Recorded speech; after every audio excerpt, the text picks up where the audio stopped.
Retired school teacher Francis نے جب لیونا کی مرسڈیز شیرف کے دفتر کے سامنے کھڑی دیکھی تو سمجھ گئی کہ معاملہ کچھ گڑبڑ ہے، اس لیے کہ لیونا ماں سوائے کنٹری کلب کے کہیں بھی گاڑی میں نہیں جاتی تھی۔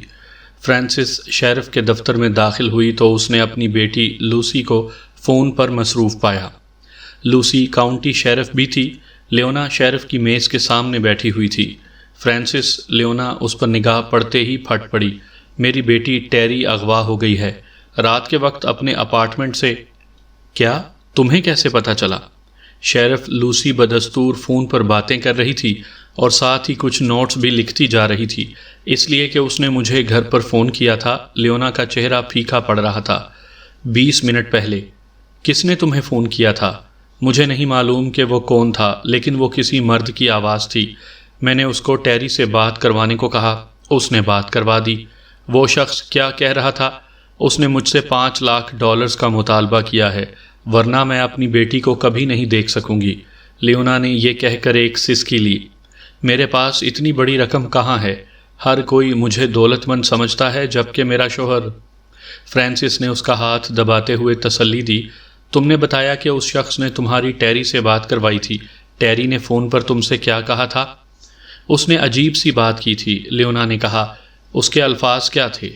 میں تم سے محبت کرتی ہوں مما، جب میں گھر واپس آ جاؤں گی تو ہم وہی فلم دوبارہ دیکھیں گے جو ہم اکثر ساتھ بیٹھ کر دیکھتے ہیں، دی ساؤنڈ آف میوزک۔ پھر اس شخص نے ٹیری کے ہاتھ سے فون لے لیا اور بولا، 10 بجے صبح، ہیریٹیج پارک فاؤنٹین، پولیس کو خبر نہیں ہونی چاہیے۔ لیونا نے یہ کہتے ہوئے اپنی آنکھیں صاف کیں۔ بس اتنی ہی بات ہوئی تھی، البتہ میں نے شیرف کو وہ فون نمبر دے دیا ہے جس سے وہ فون کال آئی تھی۔ اتنے میں لوسی نے فون بند کر دیا اور بولی، یقیناً وہ کوئی ضائع کر دینے والا سیل فون تھا جس سے وہ کال کی گئی تھی مس لیونا۔ البتہ ہمیں ایک سراغ مل گیا ہے۔ ٹیری کے اپارٹمنٹ کے مینیجر نے رات گئے عمارت کے پاس فٹ پاتھ کے کنارے ایک ناواقف کار کھڑی دیکھی تھی۔ کار میں دھوپ کی اینک پہنے ایک شخص سٹیئرنگ وہیل پر بیٹھا ہوا تھا، جیسے نگرانی کر رہا ہو۔ رات کے وقت دھوپ کی اینک؟ لیونا نے کہا۔ ہاں، مینیجر نے کار کا ماڈل اور ساخت نوٹ کر لی تھی، اور لائسنس پلیٹ کے آخری چند نمبر بھی۔ ڈپٹی میلون کو میں اب ڈپارٹمنٹ آف موٹر وہیکل بھیج رہی ہوں تاکہ وہ ممکنہ لائسنس نمبروں کو چیک کر سکے۔ اس دوران میں تمہاری بیٹی کے اپارٹمنٹ کا جائزہ لینے جا رہی ہوں۔ شیرف لوسی کے جانے کے بعد فرانسس نے لیونا سے پوچھا، اس بارے میں کوئی آئیڈیا ہے کہ ٹیری نے دی ساؤنڈ آف میوزک کا حوالہ کیوں اور کس لیے دیا تھا؟ نہیں، لیونا نے سانس اوپر کھینچتے ہوئے کہا، ہمارے پاس چند موویز ضرور ہیں لیکن یہ والی مووی نہیں ہے۔ ٹیری اور میں نے کبھی کوئی فلم ایک ساتھ بیٹھ کر نہیں دیکھی۔ 1 گھنٹے بعد شیرف لوسی اور ڈپٹی میلون اپنے اپنے نوٹس کا موازنہ کر رہے تھے۔ ٹیری کے اپارٹمنٹ کے معائنے سے کوئی کلیو حاصل نہیں ہو سکا تھا، البتہ لائسنس پلیٹ کے ادھورے نمبروں کے حوالے سے ڈپارٹمنٹ آف موٹر وہیکلز نے ایک فہرست فراہم کر دی تھی جس میں ایسی کاروں کے 18 ممکنہ مالکان کے نام شامل تھے۔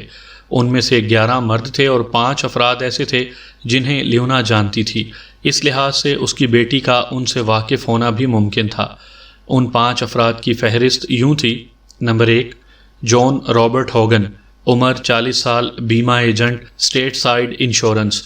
نمبر 2، آلٹن وین میکسویل، عمر 37 سال، auto mechanic, Bright Garage.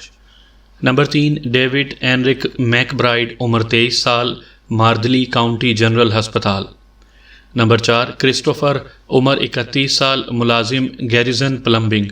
Number 5، Odney Allen Hayes, عمر 52 سال، desk clerk, Hensick Inn hotel. Deputy Melvin نے فہرست پر نظر دوڑانے کے بعد ایک سرد آہ بھری اور بولا، ہمارے پاس ان کے ایڈریس بھی ہیں، میرے خیال میں ہمیں ہر ایک کو چیک کرنا چاہیے۔ اس کام کے لیے ہمارے پاس اتنا وقت نہیں ہے، شیرف لوسی نے کہا۔ 9:30 تو ہو چکے ہیں۔ تمہیں ان تمام ایڈریسز کو چیک کرنے کی ضرورت نہیں ہے، فرانسس نے کہا۔ شیرف لوسی اور ڈپٹی میلون دونوں ہی فرانسس کی جانب استفہامیہ نظروں سے دیکھنے لگے۔ کیا؟ ٹیری نہایت اسمارٹ لڑکی ہے، فرانسس نے کہا۔ میرے خیال میں اس نے فون پر وقت ضائع نہیں کیا اور اپنی ماں کو ایک اشارہ دے دیا تھا۔ اس اشارے میں اس کو اغوا کرنے والے کے نام کی نشاندہی کر دی تھی۔ تمہارا مطلب فلم سے ہے جس کا نام اس نے لیا تھا؟ ہاں، میرے خیال میں ان میں سے کسی فرد کا تعلق film the sound of music سے بنتا ہے، فرانسس نے کہا۔ پھر وہ سب ایک بار پوری توجہ سے ناموں کی اس فہرست کا جائزہ لینے لگے۔ ہیکنز ان میں قدرے ہٹ کر ٹیلے پر پھولوں کا ایک الگ تھلگ کمرہ بنا ہوا ہے، لوسی نے کہا۔ ڈپٹی میلون نے ادھ کھلی آنکھوں سے فہرست کو دیکھا اور پھر نفی میں سر ہلا دیا۔ فرانسس نے بھی اس خیال سے اتفاق نہیں کیا۔ میرے خیال سے ڈیوڈ میک برائٹ گٹار بجاتا ہے، ڈپٹی میلون نے کہا۔ تم جانتے ہو، ماریا کے مانند؟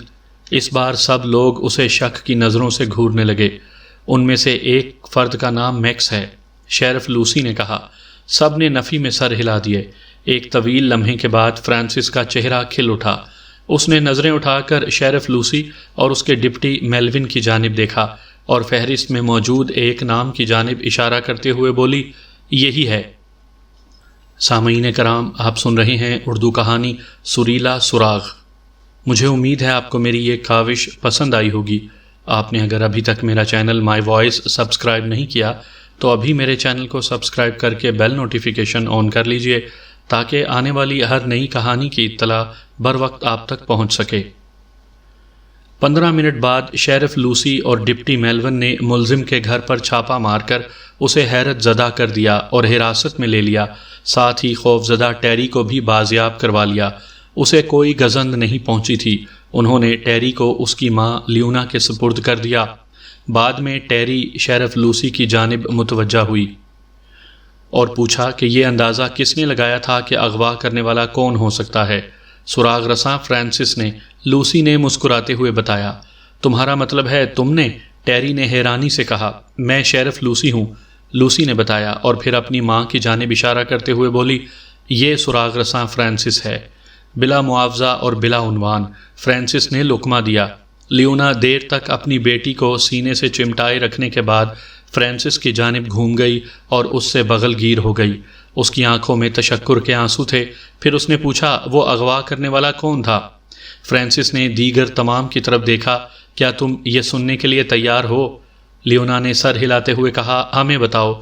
کرسٹوفر دی پلمبر، فرانسس نے جواب دیا۔ سب بے اختیار گہرے سانس لے کر رہ گئے۔ وہ بہت سامنے کی بات تھی۔ فلم ساؤنڈ آف میوزک میں مرکزی کردار اداکار کرسٹوفر پلمبر نے ادا کیا تھا اور مجرم کرسٹوفر گیریزن پلمبر تھا۔